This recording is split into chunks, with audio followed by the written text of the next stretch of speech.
Welcome back, kids. Still working on my cheese boards here.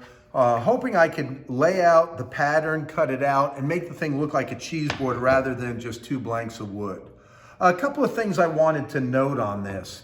When I was gluing this part up together, this board, I noticed that on my edge that I have as maple on both outside edges, there was a little chip over here which looked pretty bad.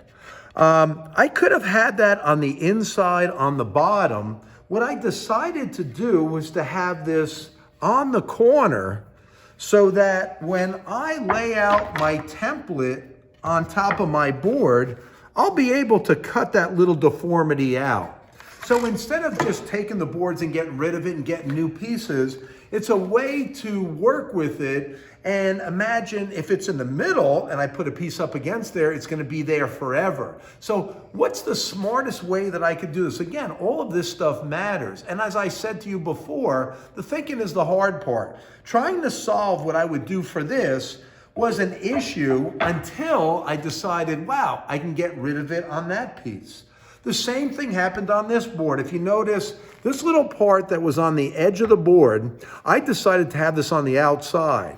And again, the reason, when I take my template and lay it over here, I'm gonna get rid of that after I make my cut. So there's times where you think, I probably can't use that board.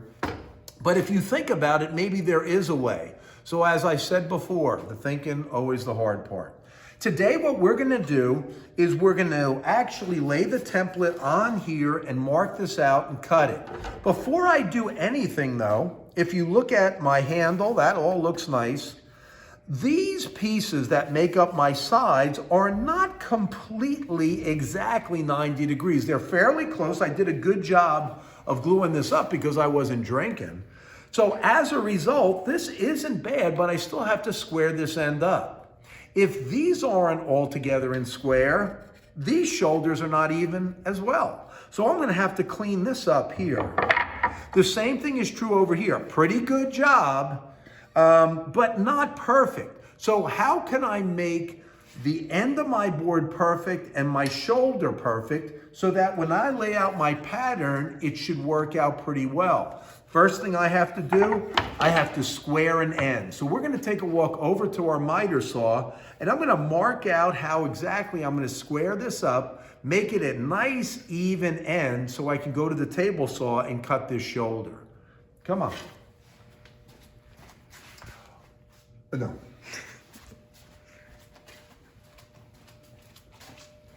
You thought I was gonna say walk this way, but I didn't.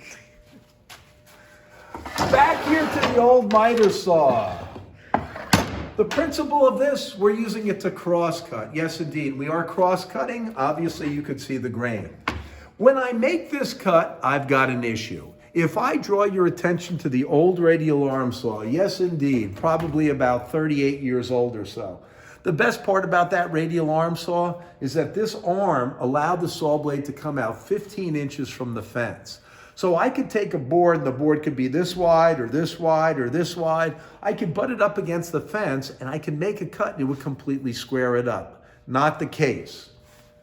The great part about the miter saw, I can adjust it in a second. It never cuts through the fence because this fence has been machined so that it never gets in the way. Where the wooden fence that I have on our radial arm saw, if you were to move that at an angle, you'd start losing sections of the fence. So there's a lot of pluses with this, but the one big negative is that when I make the cut, the distance from the fence all the way out to the blade, and it is a 12-inch miter saw, it will only cut 8 inches wide.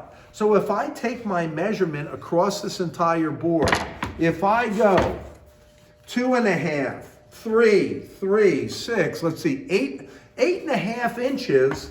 So I'm not gonna make it across this entire end. The same thing is true with my wider board, which is the reason why I made this a larger size. Just so that you could see, when we make this cut, we actually have to square it off in 2 cuts.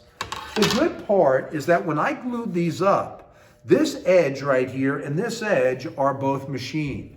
So when I take my board and I put it up against the fence, I always have a machined edge up against it, which will probably make my job of squaring this up a lot easier.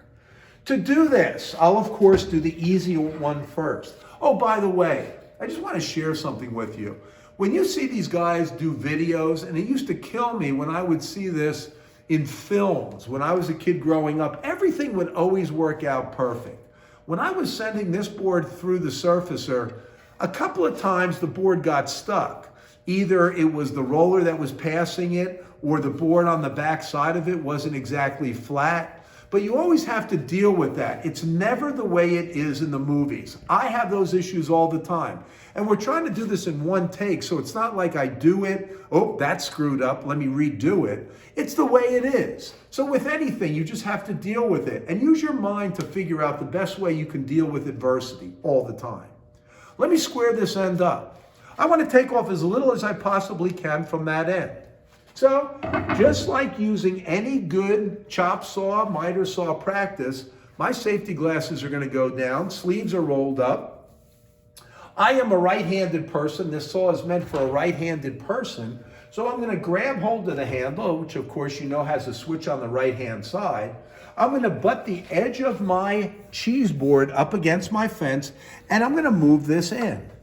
I want to probably position this smack dab in the center of that groove, where when I bring the saw blade down, you notice that the saw blade hits about the exact center.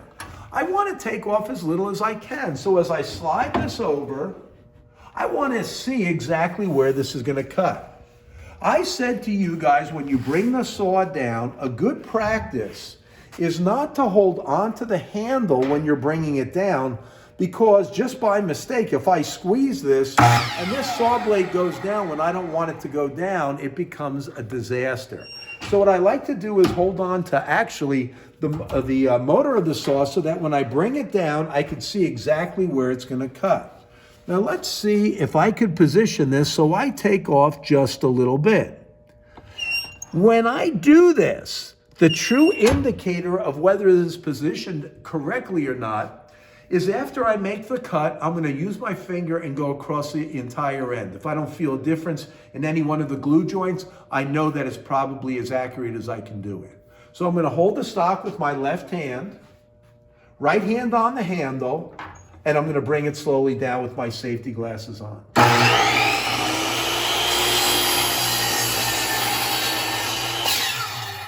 keep the saw down. And I'm going to take you back to something that happened. I said to you when we were laying these out, the boards had to be 8.5 inches long. Does anybody remember how long I cut them to on the previous video?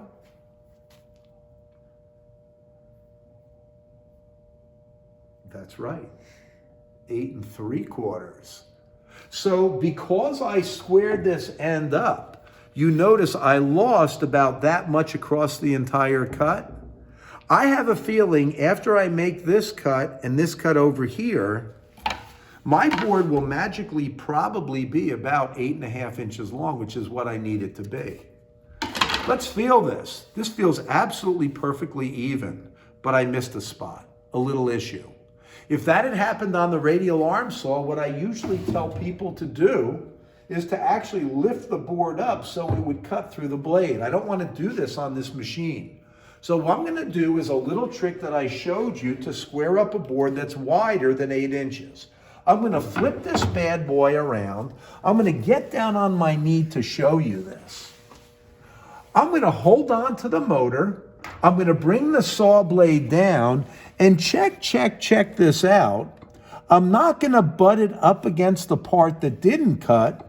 I actually want to bring it down so that the teeth just make contact to the cut that I just made.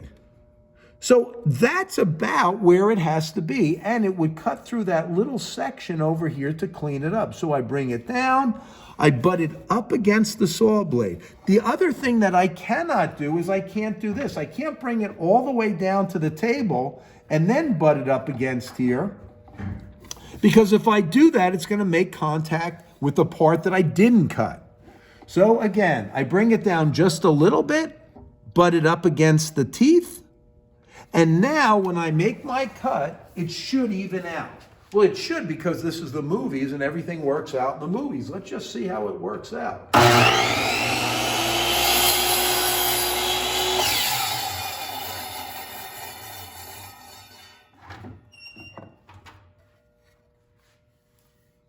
Pretty good, huh, cameraman? That thing's perfect. Most of the time, and I'm telling you, I am no different than you. Most of the time, no matter how hard you try, you'll cut, flip it over, try to line it up, and it might actually start to cut back here a little bit. When you're making this cut, this is the best we can expect until I get the other saw set up. The other 12-inch miter saw that we are about to set up has rolls on it so that it allows you to cut something as large as 15 inches. So that's going to work out. We'll be able to make one complete cut just like the radial arm saw. But until that point, we're going to square up the board this way. So I'm going to do it the same way on this board. Take it, butt it up against the fence, slide it over. Take a look at this here. I want to kind of show you something. When I surfaced it, there was a chip that happened right there. I could square the end up and I'd still be left with the chip. Or maybe I should cut it off. What do you think? Well, the other thing I have to keep in mind is that I'm going to round this thing over when I use the router table. So I could probably get rid of that when I route. What am I doing? Oh, stinking ahead. Oh yes, I could do that. I could leave that on there. I don't have to cut that eighth or a quarter off. I can leave it, and it's probably going to be rounded over. So again, always use your mind before you actually make any kind of cut. Same exact way. I'm going to line up the saw by holding the motor, slide it over so I just take as little off as I possibly can. Left hand to the left, grab hold of the saw. And when I cut this, I'm allowing the saw blade to cut. I'm not moving that super fast. Allow it to cut.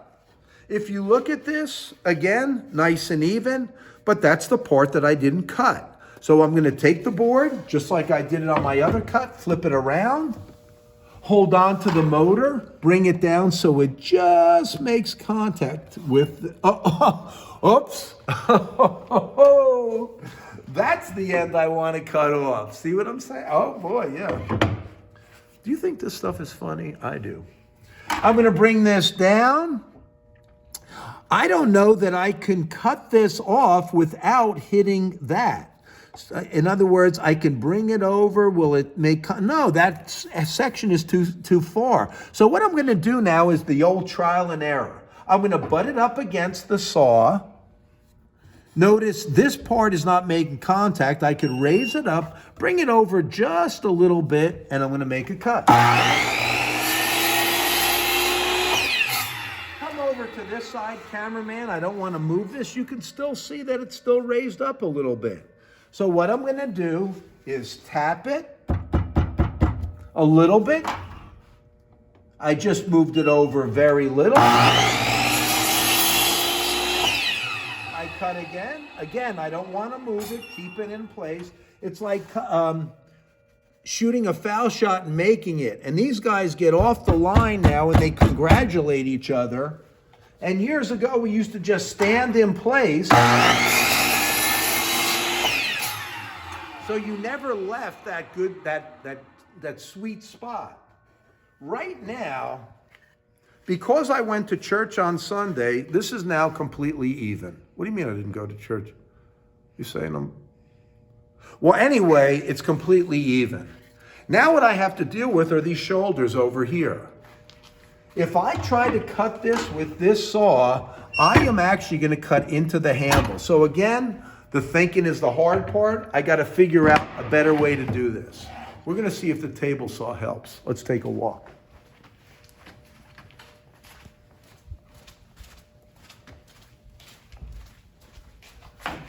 I just want you to know that I'm using a new deodorant and it really works out well. So I just wanted to share that with you. Just another well-wisher. I'm going to take my board and I'm going to try to cut this shoulder on the table saw. But I'm going to have an issue. Here's the issue. If I raise the blade just above the work surface, which is what I told you to do when you're cutting on the table saw for safety, we're going to have a problem. And here's the problem. If I make this cut, I just want to show you what will happen if I cut with the saw blade this high. Just a scrap piece of wood. I'm going to take the board, push it in, and right here, the saw blade starts to make contact with the top surface.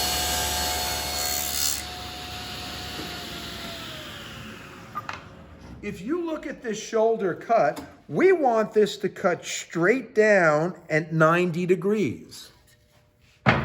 If you look at this cut, I went into this end about 1/4 of an inch.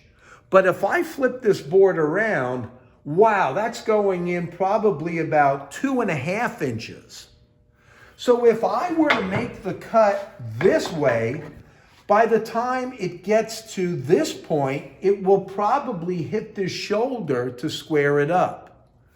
So I actually have to do something that's super dangerous.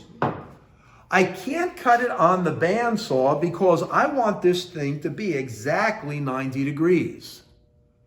I want this to be 90 degrees. The only way I know how to do this, and even though I stopped drinking and I went to church, if I go to cut this on the bandsaw, my cut is going to look like the road to Morocco because, no offense, it's not meant to cut straight lines. Let's see if we can figure out a way to do this so that the blade on the top of it is almost exactly where it is on the bottom. Check this out. Blade height adjustment, wheel. I'm going to crank this up clockwise. I raise the blade up as high as it'll go. If you look at that, you're like, holy Hannah, what's going to go on?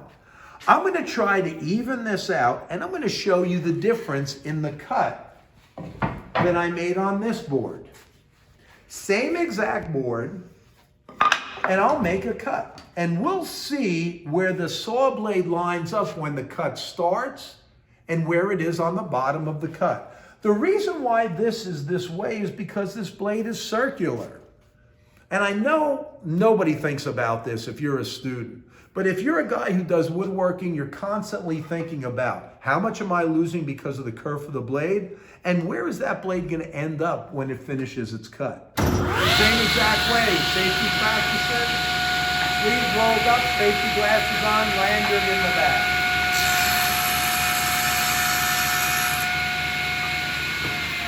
So what I purposely did was went as far as the first cut. Remember, on the first cut, it was down about 2.5 inches. Look at on this, how much less. I could deal with that. That's something that I think I can deal with pretty easily. So I'm going to roll the dice, make this cut using the end up against the fence and try to true up my shoulders on this.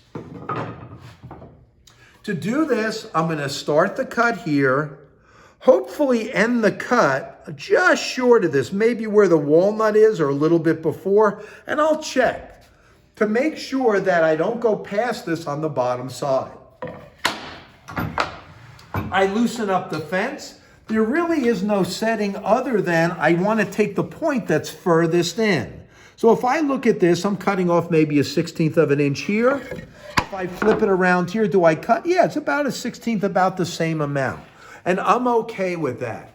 I cut off probably an 1/8 of an inch when I squared the end, a 1/16 of an inch. If I get rid of a 1/4 of an inch, I bet you those ends are going to be about 8.5 inches. So just like I do with any safe practice, hold on to my board before I turn the saw on. This is where I have to concentrate. Oh, by the way, you're not making this cut. The shop teacher is. Why? Because God forbid if something should happen with the blade that height, that dude's lived like 62, like 44 years. So if something happens to him, he's had a longer stretch than you have. So let something happen to the shop teacher rather than you. So when you get to this point, shop teacher makes 2 cuts. You can square the ends up, but let the shop teacher make the cut. Here we go.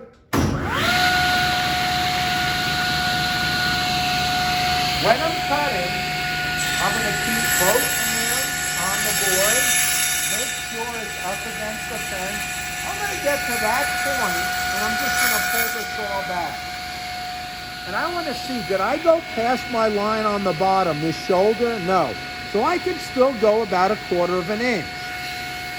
Something that you can do is put a mark on the top where you should store it. I have a feeling it's right at that joint.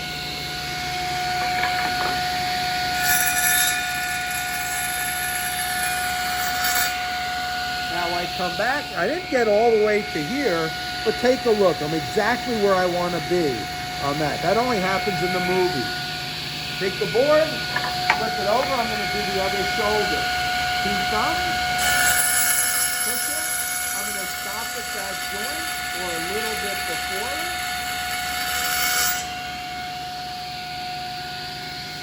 I'd get a little bit closer.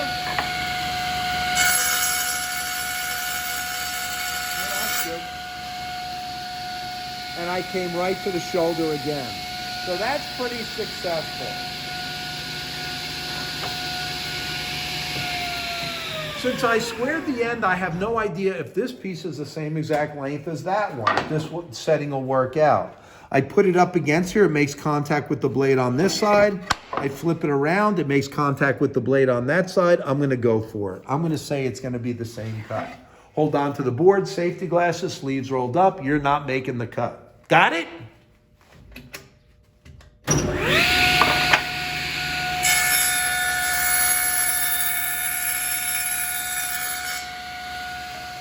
So I look, I squared it, but I still have a little bit more to go on that walnut.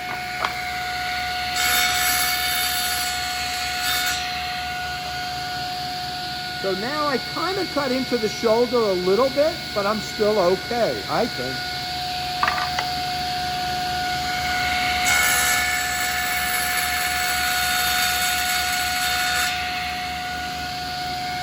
I can still come in a little bit further.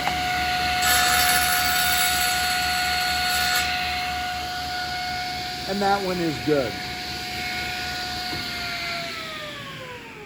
I've got a confession to make. If I look at this first cut, I still have the squared mark from that end.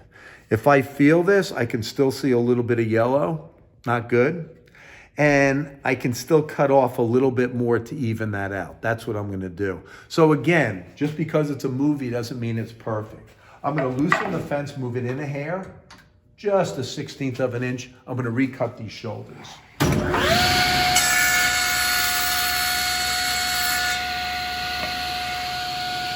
If you see it, I can go in a little bit further.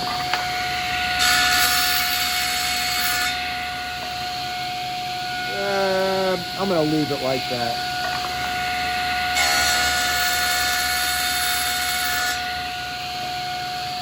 I can go in a little bit further.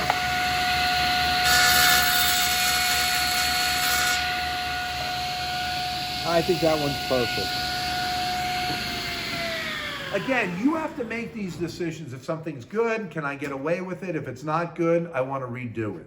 So right now, I have a squared end. I have my shoulders that I squared. I sort of cut into this a little bit. The next thing I want to do is take my template and lay it on top of my board, mark it out, and I want to try to cut this shape out using the bandsaw. So here are my 2 cheese boards. I'm going to go get my template. I don't know if you want to come with me. I think you're probably good staying there. I have to locate my template.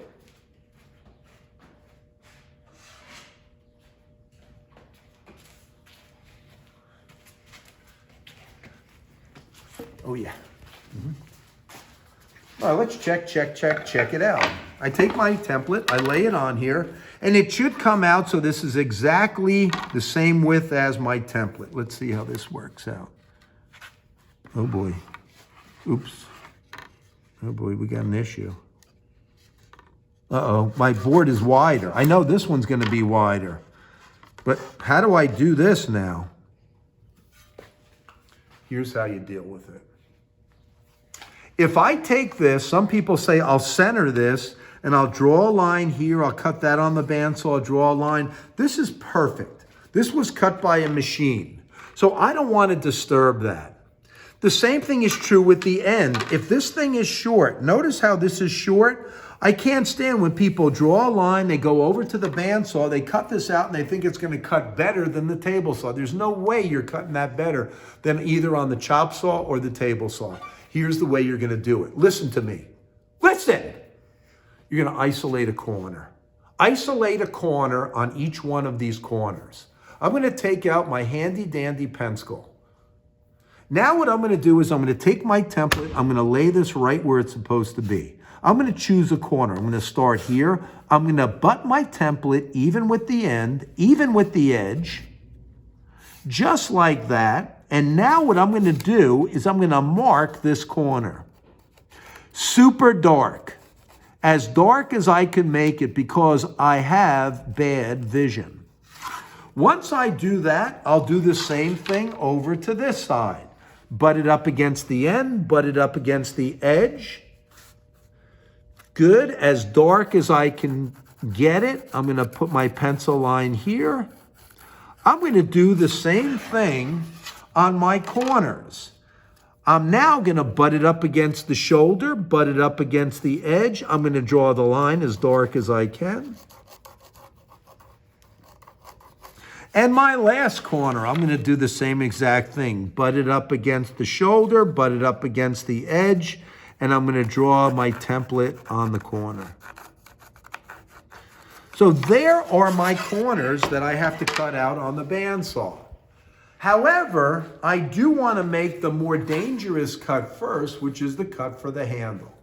I'm going to mark this out the same exact way. I take it, but the only difference on this is I'm going to butt the corner or the shoulder of the template onto the shoulder of my board. And here's where I have to center the handle just by looking at it. When that thing is centered, just like that, what I'm going to do is I'm going to mark this exactly where it has to be cut to.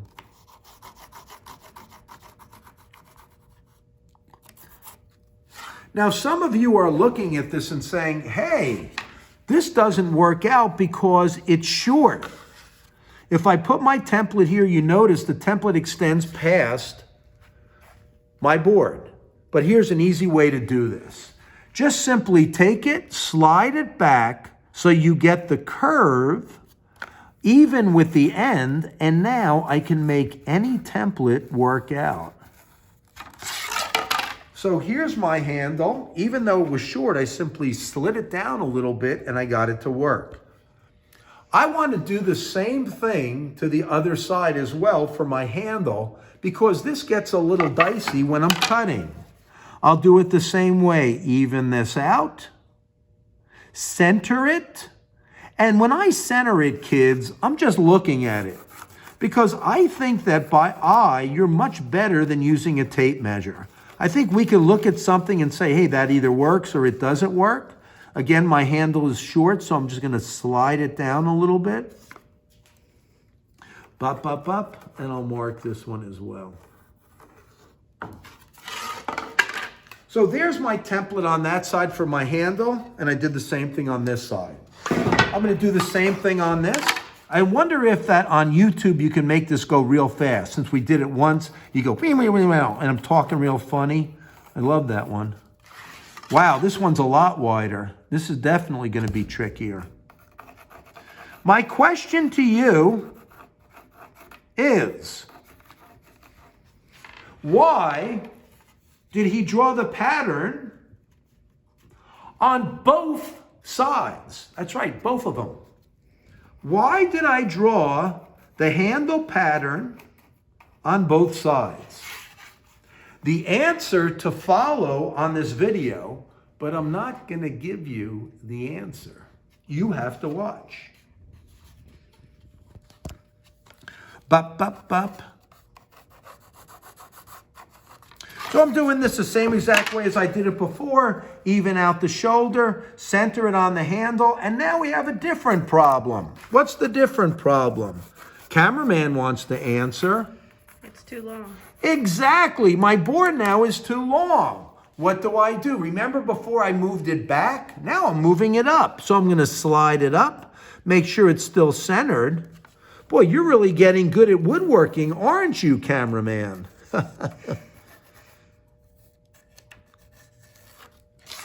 So there's my pattern on my other piece. Again, I'll flip it around, and I'm going to do the back side. Is anybody going, well, why is he doing it on both sides? I think that looks a little bit more centered. You, of course, never want to mark anything. Oops. A mistake. Oh, let me slide it all the way up. Some people say, well, I want to cut the handle that short. I'm going to tell you by experience, the longer a handle on these babies, the better it feels to bigger people. I know the first one of these that I made, it was a short handle and I used to grip it like this, like I had arthritis.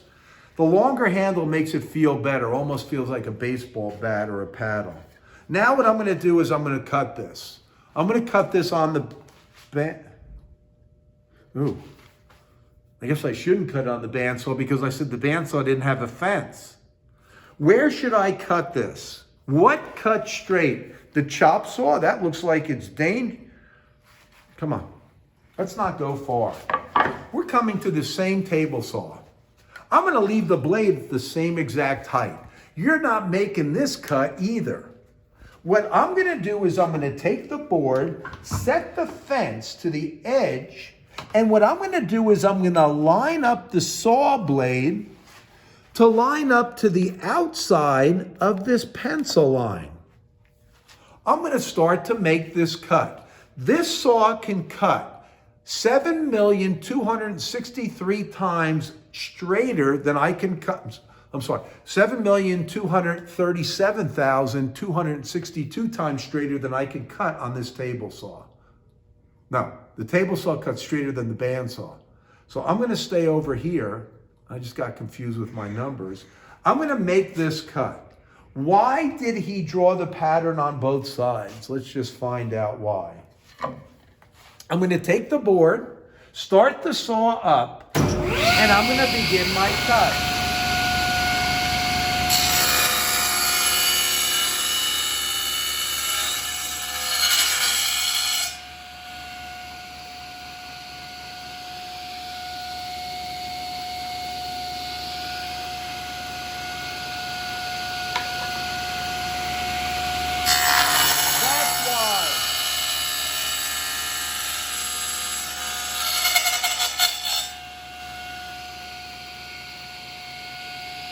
If you weren't watching it, that's the reason. I have to see where this cuts. I don't want to cut into this curve. So when I'm making this cut, the reason why the pattern's on both sides, both of them, is so I can see where I stop before I hit the curve. Got it? I'll do the same thing to this cheese board. But remember, this is a different width than the wider one. So I have to reline this up. And again, you're not making this cut. I'm just doing this by eye. I'm imagining that looks pretty good. If it's off, I could always move the fence in a little bit more.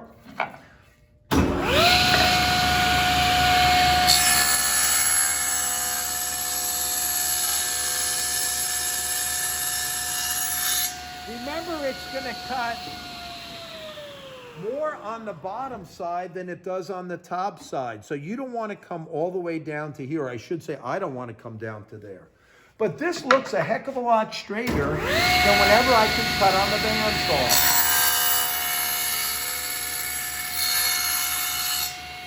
And yes, it is a dangerous cut. I am all set, ready to go with cutting my shapes out on the bandsaw. The question is, do I cut it out on the bandsaw today, or do I come back tomorrow? Oh, tomorrow? You've had too much? A lot to think about? I'll do it tomorrow. So I'm gonna leave these. Tomorrow when you come in, I'll bandsaw it, I'll route it, and I'll sand it up. So these babies will be literally ready for sanding the next time we meet, okay? You guys have a great day. Any questions? Don't be afraid to shoot me an email. Adios.